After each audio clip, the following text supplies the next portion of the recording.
Ahli kumpulan Filokage terdiri daripada Nur Aisyah, Rashvin,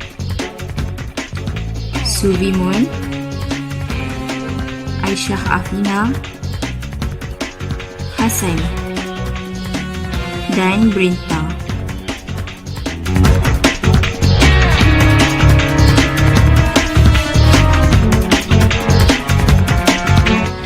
Istilah kesaksamaan jantina sering disalaherti di Malaysia dengan kebanyakannya berfikir bahawa ia adalah mengenai wanita mengambil alih peranan lelaki. Kesaksamaan jantina sebenarnya bermaksud memberikan akses kemudahan untuk sumber, hak dan peluang sama rata tanpa mengira jantina, termasuk penyertaan ekonomi. 2/3 warga seluruh dunia, Malaysia 73%, mengatakan bahawa mencapai kesaksamaan jantina adalah penting bagi mereka secara peribadi. Islam juga telah memberikan penghormatan tertinggi bagi wanita seperti yang telah dijelaskan di dalam ayat Al-Quran, selain menghapuskan amalan pada zaman jahiliah yang merendahkan martabat kaum wanita.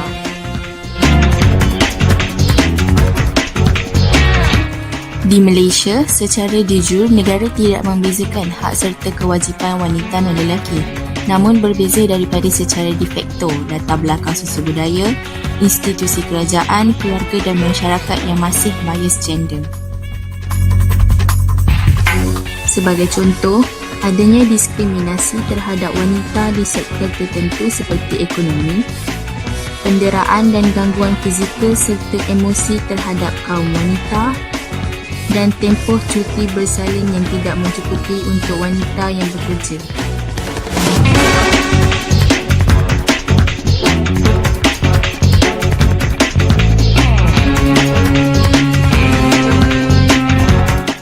Malaysia berada di tangga ke-104 di dalam Indeks Jurang Jantina Global 2020 dan ianya merupakan kedudukan yang sangat sorot disebabkan terutamanya jurang jantina yang besar dalam dua bidang, iaitu pemerkasaan politik dan juga penyertaan ekonomi.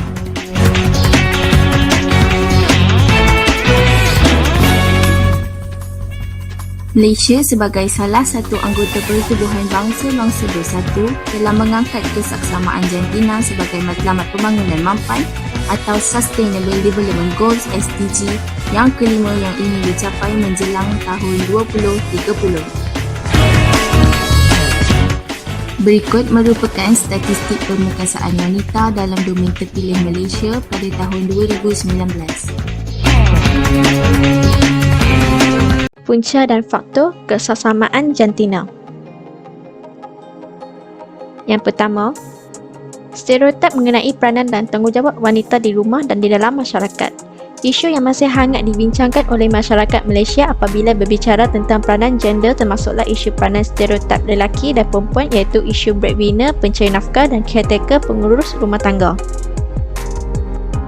Yang kedua, jurang gaji di sesetengah sektor yang didominasi oleh lelaki. Di peringkat global, Malaysia berada di kedudukan ke-112 dalam Global Gender Gap Index pada tahun 2021. Banyak kajian yang mendapati bahawa terdapat kewujudan jurang ekonomi yang besar di antara lelaki dan wanita, kata bekas Timbalan Perdana Menteri Malaysia Dr. Wan Azizah Wan Ismail semasa berucap di pelancaran Konvensyen Wanita dan Keluarga Kebangsaan 2019. Yang ketiga, jumlah wanita lebih rendah di dalam sektor politik, kehidupan awam dan swasta.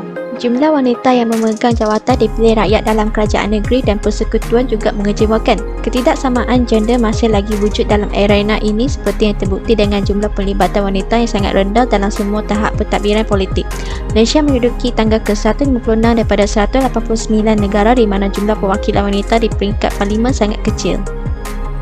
Yang keempat, tiada undang-undang kesaksamaan yang melindungi wanita daripada didiskriminasi. Pengarah Eksekutif WAO, Sumitra Wiswanathan berkata situasi ini sewajarnya dipandang serius oleh kerajaan dengan mengubah undang-undang berkaitan kesaksamaan jantina bagi memastikan semua wanita dilindungi daripada apa sahaja bentuk diskriminasi di tempat kerja. Yang kelima, kurang perlindungan dari segi undang-undang terhadap wanita dalam kes penderaan domestik dan kes gangguan sosial, contohnya kes Nur Hidayah Abdul Ghani. Kekurangan tindakan oleh agensi penguasa terhadap keganasan rumah tangga boleh mengakibatkan kematian Nur Hidayah Abdul Ghani pada tahun 2013. Kesaksamaan jantina dan pemerkasaan wanita dari segi rukun negara, falsafah dan falsafah pendidikan negara. Rukun negara adalah ideologi kebangsaan Malaysia. Antara matlamat rukun negara dibentuk adalah untuk mewujudkan masyarakat yang adil di mana semua rakyat berpeluang untuk menikmati kekayaan negara secara adil dan saksama tanpa mengira kaum, bangsa dan jantina. Di samping itu, prinsip kesopanan dan kesusilaan memupuk sikap bersopan santun dan bersusila dalam kalangan masyarakat dan membantu mewujudkan sebuah masyarakat harmoni dan bebas dari diskriminasi. Selain itu, dari segi falsafah, terdapat falsafah teleologi yang membawa maksud, tujuan dan pemikiran di mana tujuan menentukan cara.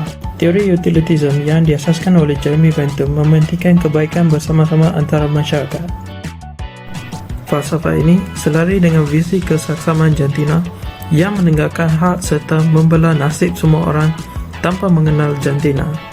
Selain itu, falsafah pendidikan negara merupakan dasar pendidikan yang telah dilaksanakan di negara Malaysia.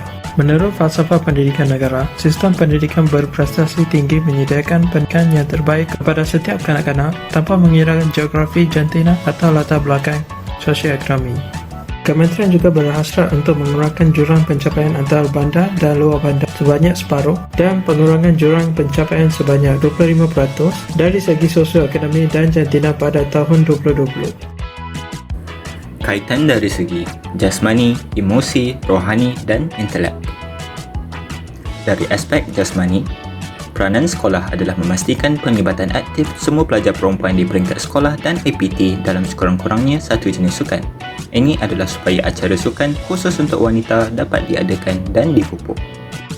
Dari aspek emosi, kita perlu menawarkan sokongan serta didikan emosi untuk golongan dewasa dan pelajar sekolah bagi melawan kekangan dan ekspektasi jantina terhadap perwatakan dan emosi seseorang, sama ada menerusi kaunseling, aktiviti pelajar serta terapi berkumpulan. Dari aspek rohani pula, penglibatan lengkap perempuan dalam pendidikan agama, menawarkan kaunseling, perlindungan dan bantuan perundangan syariah dan undang-undang agama, membantah budaya menyeleweng agama dan misoginis dalam masyarakat, serta mengajar anjuran agama dalam isu kesaksamaan jantina dan hak asasi manusia. Dan dari aspek intelek, menjana kesedaran dan idea keperluan membudayakan kesaksamaan jantina, menunjuk cara menangani cabaran stereotip jantina dan diskriminasi kepada orang awam, serta mengenal pasti stereotip jantina dan diskriminasi yang wujud dalam masyarakat setempat. Seterusnya ialah pandangan tokoh. YB Nurul Izzah Anwar menyeru semua wanita untuk bersuara dan bertindak dalam menangani sesuatu masalah secara serius. Kesatu paduan antara kaum wanita akan menyebabkan kaum ini lebih berkuasa. Selain itu, Syar S. Alia berpendapat bahawa hak wanita hendaklah diteruskan dan diutamakan. Contohnya, kita perlu memberi ruang kepada mereka untuk bersuara, mendengar suara mereka dan memperkasakan kaum wanita untuk memimpin. Menteri Pembangunan Wanita, Keluarga dan Masyarakat, YB Datuk Seri Rina binti Harun menegaskan bahawa bangkitnya wanita bukanlah untuk mencabar kaum lelaki, tetapi untuk saling melengkapi. Beliau juga menambah bahawa kesaksamaan jantina perlu mendapat sokongan lelaki sebagai ejen perubahan untuk pembangunan negara kelak. Kesan kesaksamaan jantina kepada individu, keluarga, masyarakat dan negara. Kesan terhadap individu, kesaksamaan jantina tidak hanya memberi kelebihan kepada wanita, ianya juga memberi kelebihan kepada lelaki. Contohnya, lelaki mempunyai lebih banyak kebebasan tentang cara mereka menyatakan diri mereka.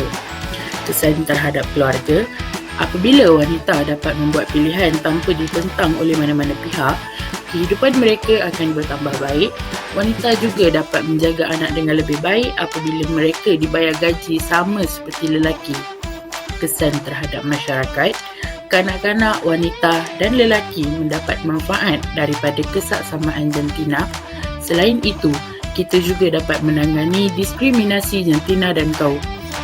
Kesan terhadap negara, apabila wanita mendapat pendidikan dan peluang pekerjaan yang sama dengan lelaki, semua masyarakat mendapat manfaat. Akhir sekali, menutup jurang gaji jantina dapat menjimatkan wang negara. cadangan tangani isu. Golongan lelaki harus sokong wanita. Wanita sentiasa bergantung kepada lelaki dan perlu merujuk kepada mereka bagi melakar perjalanan hidup. Suara wanita pudar atau kadang-kadang dipadamkan terus dalam sistem patriarki yang ketat. Seterusnya, kesaksamaan gaji. Kerajaan Malaysia komited untuk memastikan wanita menikmati hak asasi mereka dan kebebasan. Harapan yang tinggi untuk pengubalan undang-undang kesaksamaan jantina yang telah dijalankan. Malaysia telah menunjukkan peningkatan komitmen dalam menghapuskan diskriminasi terhadap wanita terutamanya di tempat kerja. Seterusnya, pendidikan. Ibu bapa harus mendidik anak-anak lelaki dan perempuan mereka hidup seiring dan saling membantu di mana mereka diberi kemudahan yang sama tanpa pilih kasih. Nilai kesamarataan jantina asas harus dipupuk dalam komuniti luar dan di tempat kerja untuk menentukan tiada diskriminasi berlaku terhadap wanita. Penglibatan wanita dalam bidang politik. Pelibatan lebih ramai golongan wanita dalam bidang politik dilihat mampu menggerakkan jentera pentadbiran kerajaan negeri ke arah yang lebih progresif.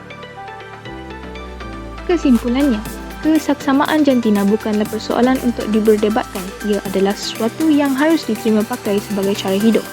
Di banyak negara, wanita masih tidak dibenarkan memiliki harta dan tanda tangan mereka tidak sah pada dokumen undang-undang jika tidak disertakan dengan tanda tangan lelaki. Wanita masih menghadapi perwakilan yang tidak mencukupi dari segi politik dan di banyak wilayah, sukar bagi wanita untuk mendapatkan bantuan undang-undang. Adalah penting untuk memahami bahawa perbezaan antara kedua-dua jantina bukanlah asas untuk memegang satu di atas alas dan memijak yang lain. Lelaki dan wanita adalah manusia dan berhak mendapat layanan yang sama dalam keadaan yang sama.